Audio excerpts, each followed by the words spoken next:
Welcome to the Coach Toolbox. I'm your host, Dr. Ajay Nangalia, a leadership coach and counselor.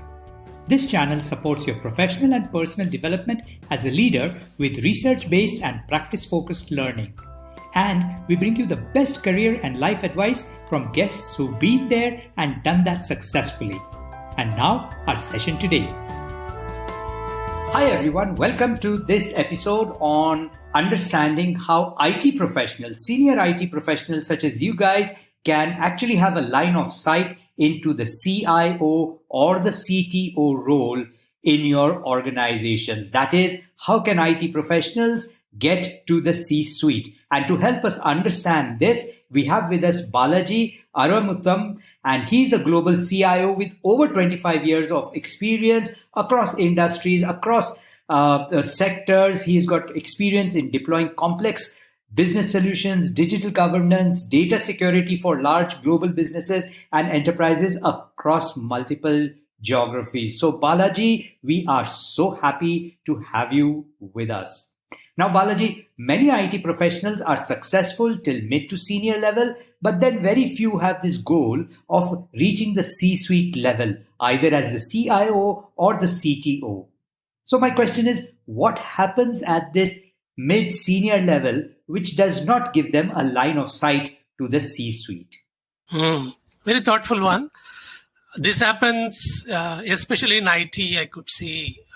Probably these are all my views. There are top three reasons I would attribute. One is, some people may not have the aspirations to become CXOs, because I have come across some people who are there in their helm of knowledge and also experience. They say that, no, I don't want to be a CXO.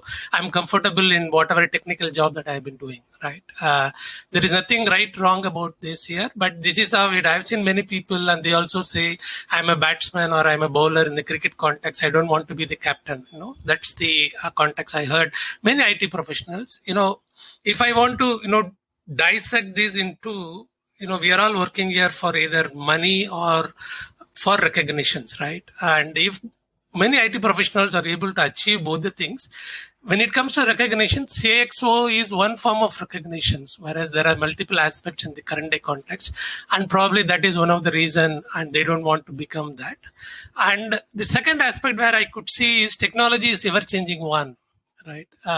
We need to be abreast on the relevant change, what's happening. Continuous learning is the key essential. Many in the current day context may miss in this continuous learning aspect, and probably that's one of the reasons in the mid of their thing, they were just a little diagnosed. And the third is many may be operationally very exceptional. They may not have the required tactical and strategic capabilities. I come across people who say that I'm very comfortable in talking to machines, right? But it also talks about talking to human being, like change management, handling, management vision, and creating a business value through IT. Is the essential part of to becoming like a CXO, right? One has to have a right blend of vision and mission aligned with the business vision. I think these are all some of the broader reasons why, according to me, people are missing the bus sometimes in between. I would not call missing the bus. Sometimes some people don't want to take that bus also. That's also another side of the coin. These are all my three topics here. I thought I should share that with you, Jay. Thank you for your opening comments. And I understand that I have been using these terms CTO and CIO almost synonymously. So just for my own understanding, can you explain what is the difference between the CTO role and the CIO role? Yeah, on the lighter vein, T and I, is it? So, but it's a technology versus information, right? Nowadays, it is used interchangeably, rightfully so, because we also see a culmination of both of things happening together. Typically, CIO has a broader connotations compared to CTO. For example, CIO has data governance in analytics and business process acumen are necessary, which means they are more close to business, whereas CTO is more close to technology, right? That's the broader view. But today, I don't think anyone can afford to say that, okay, I'm close to technology or I'm close to business. It's an integral part. They understand, whereas CTO understand the hardcore technology architecture much better. CIO understand the information side much better, but nowadays we cannot afford to have such bifurcations. It is the real essence is how am I going to use technology for business benefit? I think that's where the culminations are happening, and that is why you are seeing this role or these words interchangeably used of late. Yes, I've understood that now. In my mind, it's so much more clearer. So, what is it that our IT professionals must start understanding that how this role is different? Could you explain that a little bit? Yeah, I think it's a very important question. Firstly, they need to understand the core business dynamics of their industry. Okay, whatever industry they are in. Okay, I think this is very important, and this will help them to build the right architecture and that are suitable for that industry than mere technology tick mark, right? I think it's very, very important in that context. So you need to understand, for example, if I want to give an example here, the word business dynamics is little, I need to expand that further. Some industry wherein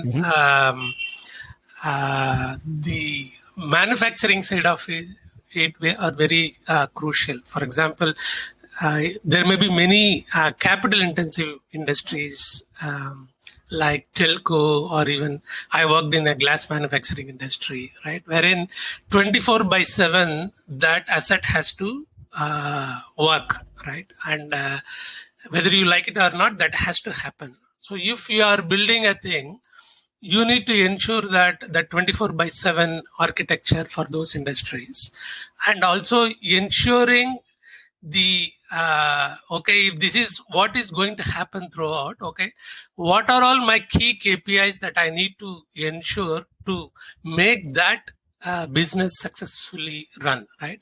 And it's the combination of technology which you have is business knowledge that's very much essential, and that is what I mean by business dynamics. Each business has its own set of different dynamics. Retail has a different type of challenge. You have hardcore manufacturing has a different type of challenge. You have IT company, IT and ITES has a different set of challenge. Banking has a different set of challenge. So you cannot say that, okay, I'm doing an IT system which fits for everyone. It's very easy to say that, but unless we understand, okay, that will also help us to understand what is the business priorities and how to go about. And this is one of the fundamental for any IT professionals to understand, so that it helps them to build the right architecture.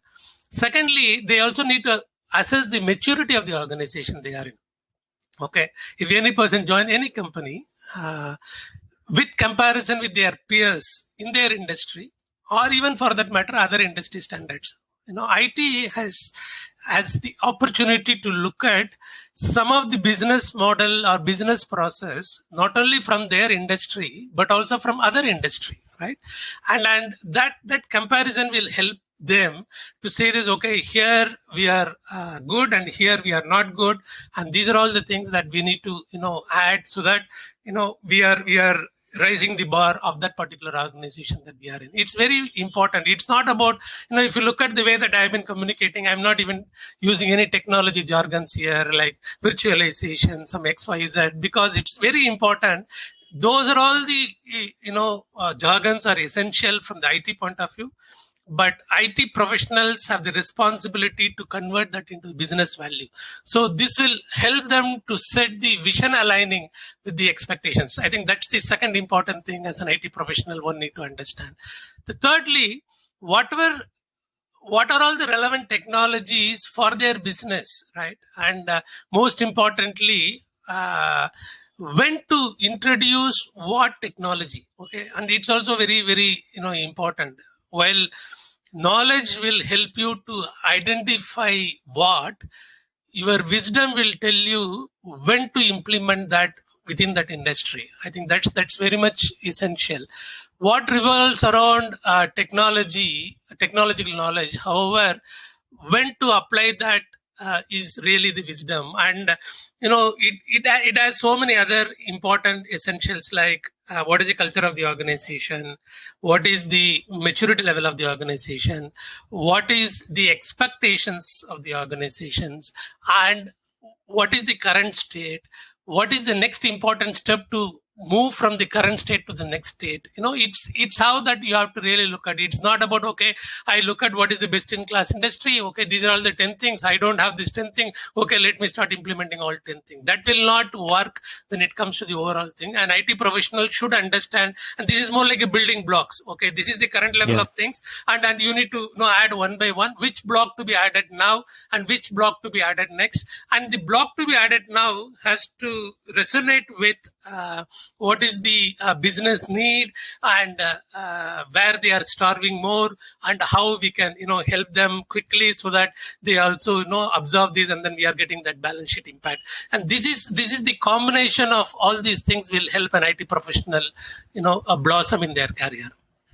So in this new role, Balaji, what are some of the new knowledge, skills, attitudes that our professionals need to start developing so that they can start moving towards this new role, or they can be successful in this new role? Yeah, I would put it this way. A person should have at least 60-40 combination, 60 in the overall technology, because that is where he knows, and 40 should have the business knowledge, right? And that's the combination. Typically, I put it, some people may have 70-30, some people may have 50-50 or 40-60. It doesn't really matter, but we need to have a combination of those, both technology as well as business knowledge, right?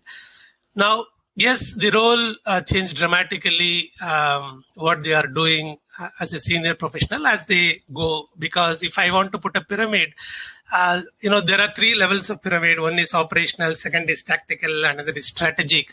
The top one is strategic. So people are also moving from operational to tactical to strategic. So people have to identify that. Okay, and each and every stage, there is a different type of expectations. I would broadly classify my top 3 takes are a professional should look at from technology orientation to stakeholder engagement. Right. I think that's my first take.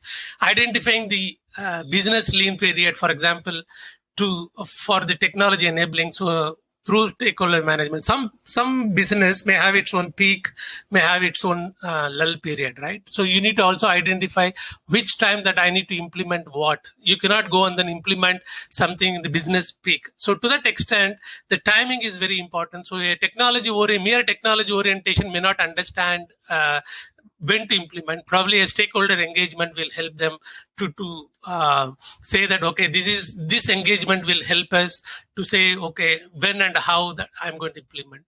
Second is from resolving technology problem to creating the value through IT. Okay, I think that's the shift. And it's not about the jargons going to help you, right? It's about how you are translating that jargons to the value through IT.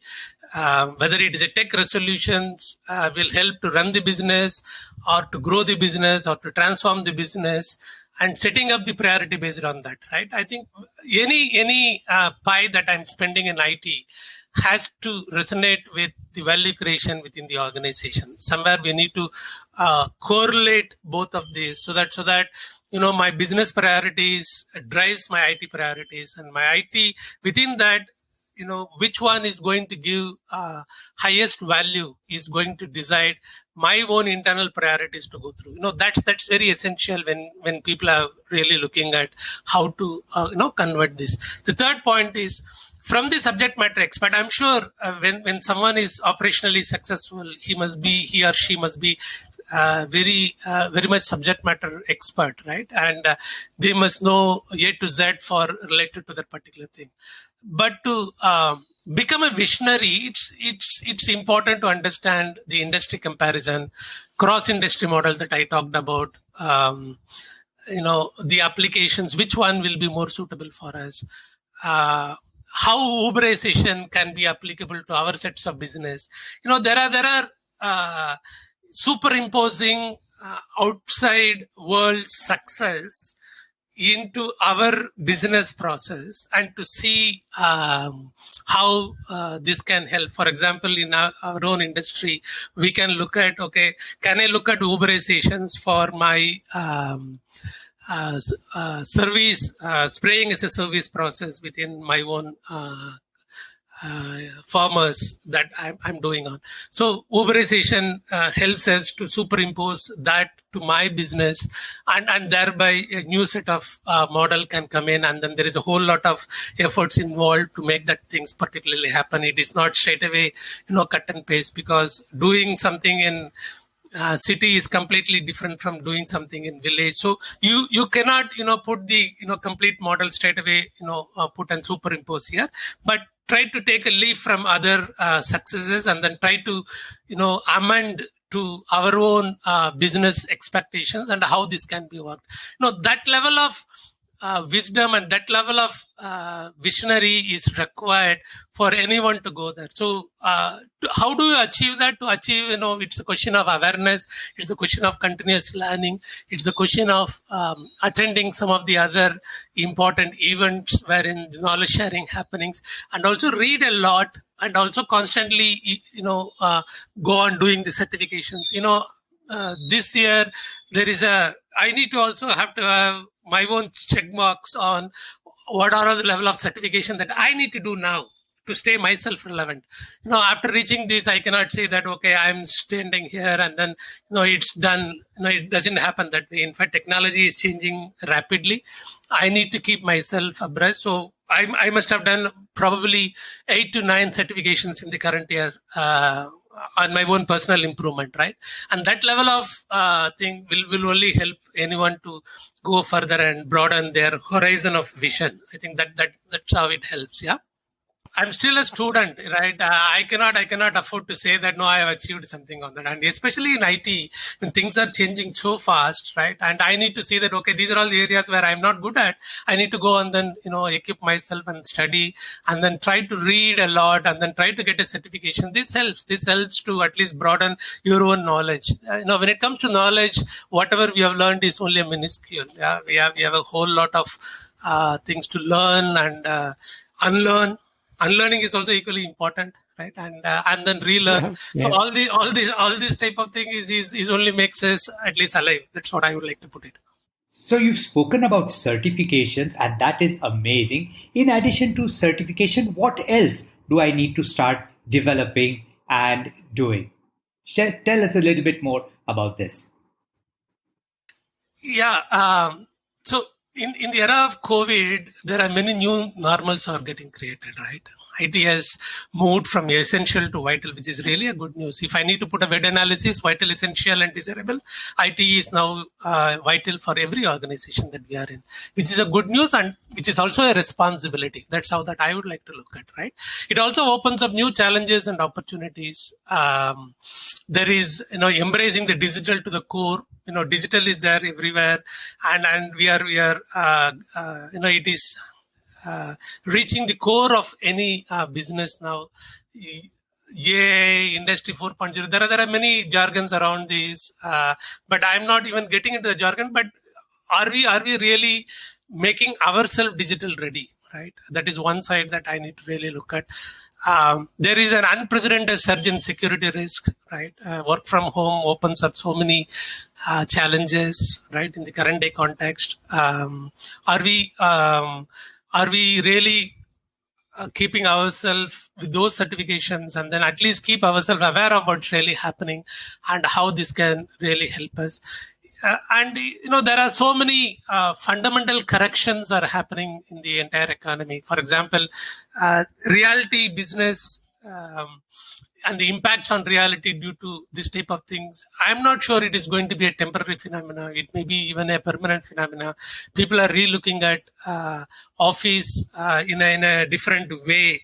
So how things are, that also, it's not about, physical versus remote. It's also about employee versus non-employee. The gap it is becoming very, very narrow, and there is a blur between employee and non-employee. It's only culture that can bind as an employee. Otherwise, there are many jobs are now becoming available as a commodity. You need to really, look at that, and which job I need to make myself so that I'm recognized as a part of my tactical and strategic side within the organizations.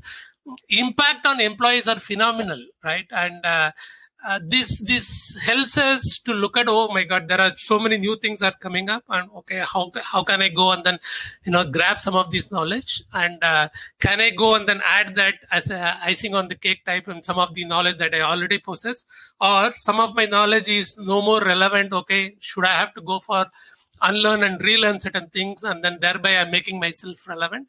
That level of thinking is required for any person when it comes to the competencies. While it opens up a lot more challenges, and positively, it also opens up a lot more opportunities for technology professionals. Okay, it's the best time. According to me, it's a golden period for technology professionals. It is high time that we need to stay relevant and stay focused. That's what I would like to put it.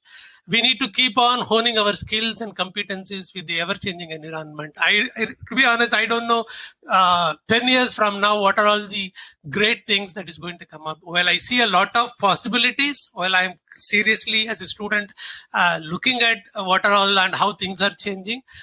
There may be some dynamic changes. There may be some new disruptions may come in a 10-year horizon for an IT professional. So I would like to look at, if I want to look back my own life and then say this, probably once in 4 years, there is a life cycle happens within IT, right? So which means if I have some 24, 25 years, I must have gone through some 6 life cycles within IT. And how we have looked at those life cycles and how much radically of late things are becoming different from what it was before, and how we can catch up with the speed on which the changes are happening, that all will make us to stay, relevant. So it calls for a right attitude, right? As I said before, some of the young professionals may be very knowledgeable than me, and I need to candidly admit, because some of the technologies might be very new and they may be very good in that particular thing. So to that extent, they become my guru, and I should have open heart to embrace that particular thing and then try to be a student along with them, right? It is not age that defines us, that we are the great professionals. It is about this wisdom and then that continuous learning urge that makes us to stay relevant. That's what. So when it comes to the IT, especially on the skill upgradations, I think it's very, very essential. And what are all the skills? I'm sure there are diamonds. It depends on what career one pursued, and we can build the story around that particular individual. That's what I would like to look at. What are some changes at an inner level that you think should happen in terms of perhaps change of heart, change of mind, anything over there? One need not necessarily have to do it drastically different. It depends on that particular individual. However, I would recommend them to have a specialization in at least 2 areas. Okay. Master in technology, whatever may be the technology, at least 2 areas they should be master, right? And they should also have to cultivate, jack of arts in many areas. I'll tell you the reason why. So technology as a professional goes with booms and depression, right? So there are boom times, there are depression times, right? And people have to have skills to survive in both the areas, right? And while they should also have the courage to withstand the depression storm, and they should have to have levers to have smooth sail over the boom waves, right?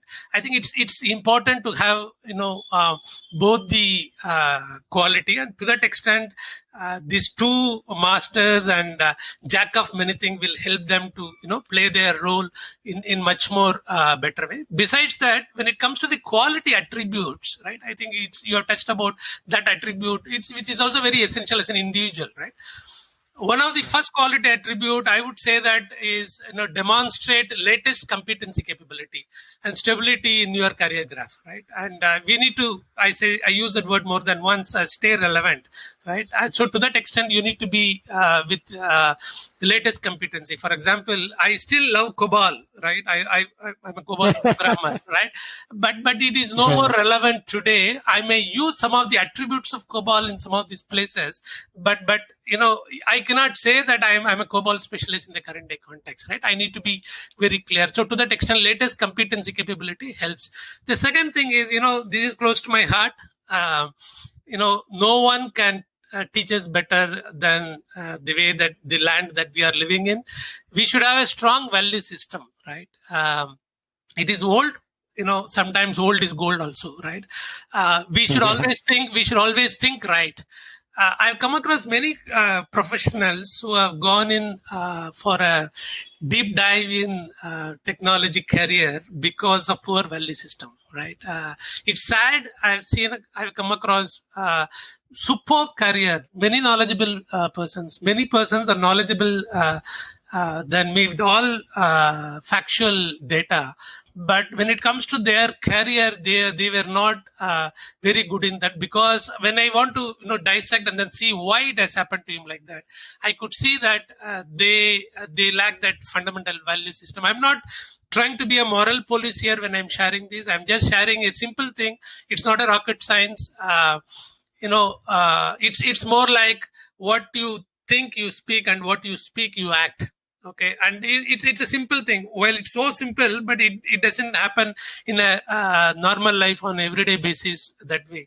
So at least have to have this consistency, and then you cannot act before everyone. You have to be as true as you are when no one is around you, right? And the moment you are exhibiting those type of characters, I'm sure this will be very handy when there is a depression happens, because in the time of depression, like the one that we are going in Corona, trust plays a very important role, right? You are living in an era where we are talking about working from home. Any person who wants to do anything in the work from home, in the remote side of it, they can do all sorts of nonsense also, right? But we as a leader, we instill trust, and then they also give back that trust back, saying that, okay, with responsibility, I'm addressing on that. There is no one to monitor me. I'm getting monitored only out of my outcomes, but still I just go by this because the employee or the organization trusts us. That empathy related culture will help us. And this is little old when it comes to the value system, but I still believe it will hold good even 100 years from now. So I think that's something that's very important, that attribute I need to pick up. And this happens only to an IT professional. I'm not sure about others' side, but I want to give this message. Many IT professionals are restless, right? Because they expect things to happen as if they are holding a map in their hand. And then they want to happen at that time, at that manner, and the way that they expect. Otherwise, they become restless, right? And many times they miss a great opportunity because of this restlessness, right?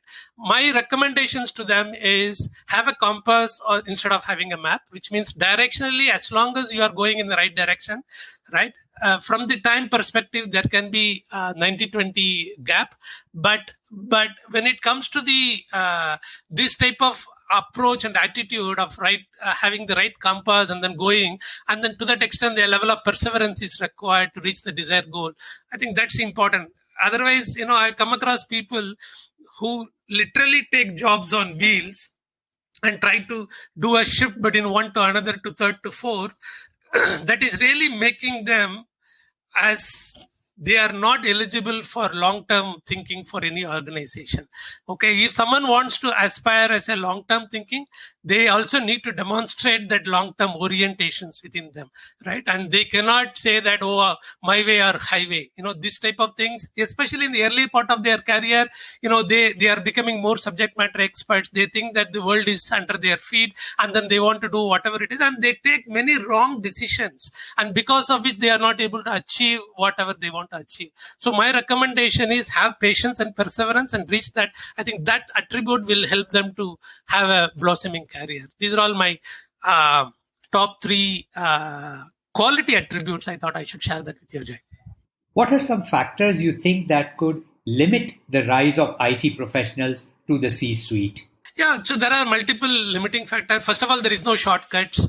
No magic fix here. But my top 3 takes, which limits any individual, is lack of continuous learning. I think that is number 1. I talked about this more than once in this conversation, because that helps any individual to keep themselves moving in their tide, right? That's point number 1. Wrong career move, especially due to money. Okay, this is another important point I wanted to share. In the early point, people are going with double the salary thing, because it's more like, the life is wonderful when you are in the immediately after college, and then be there up to 6-7 years. I've seen many people jump almost every year to go to the another thing with almost double the salary to go through this. While salary is important, we are all here for money. But, in the urgency of getting money, sometimes they take some wrong career move, right? They need to also think about, okay, while money is important, am I really taking this move because I want to get some more knowledge or some more experience or some more new technology? Then the answer is welcome. I would ask them to, look at that angle also. And also, this is another important point, a mistake, because everyone wants to be there in their comfort zone. Okay, if I'm a techie, I always would like to remain in that particular zone. But I also want to give an analogy of building. You need to leave 12th floor to reach the 13th floor. Right, so you cannot say that I will be in the 12th floor, but I will have to be in 13th floor.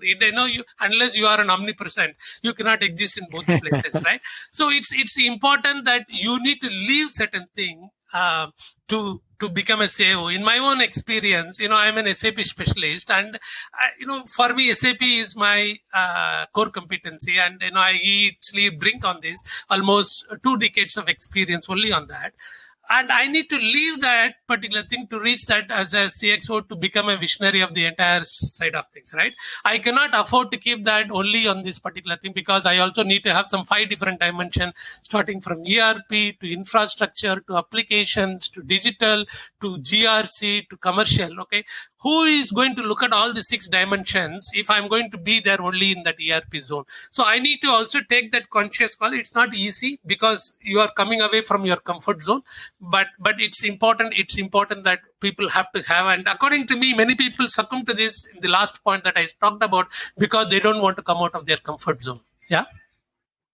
So how does a prospective CIO candidate build up their visibility? Because this is something that most technical people are a little hesitant to do. I think it's a very important attribute of it.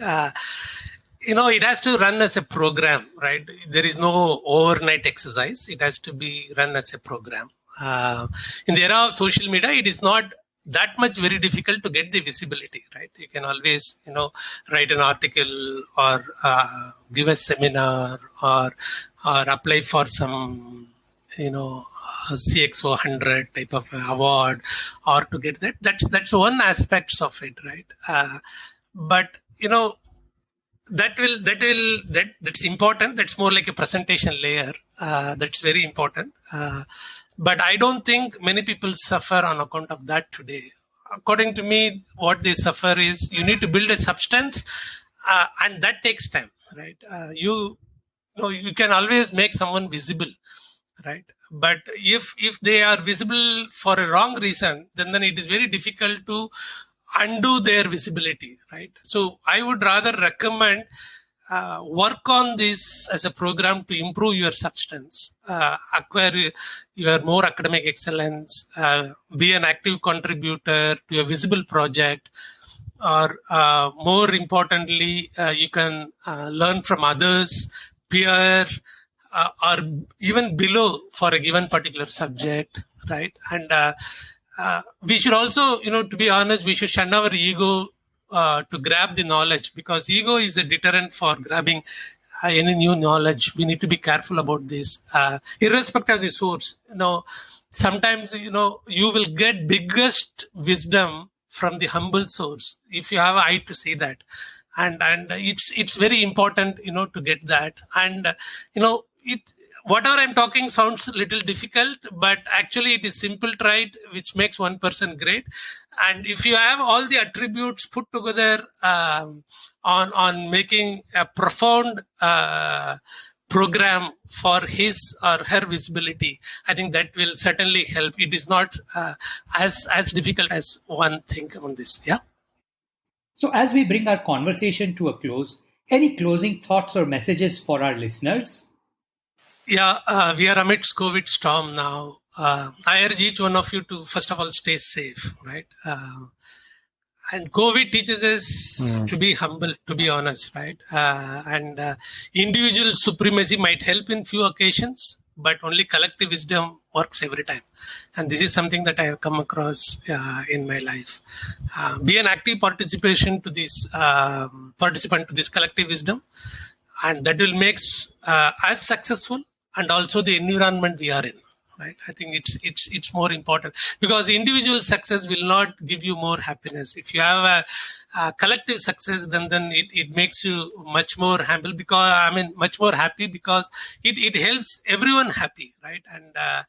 And it's we also need to start giving back to the environment that we are in. It can be the professional environment, it can be a personal environment. I'm sure this is my humble attempt to all my young stars who are coming in their life, right? And thank you for all your patient hearing, and trust you find it useful. And if I have missed out any points, please feel free to reach out to me. And my mail ID is balaji_asap@hotmail.com.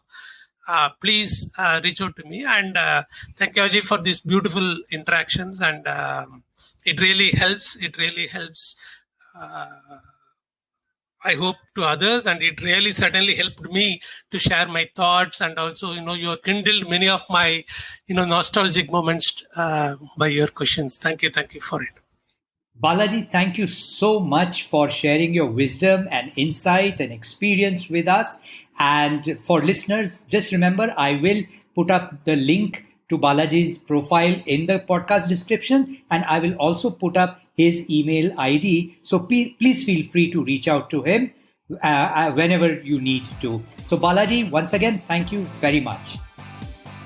And that's it for today. Thank you for listening.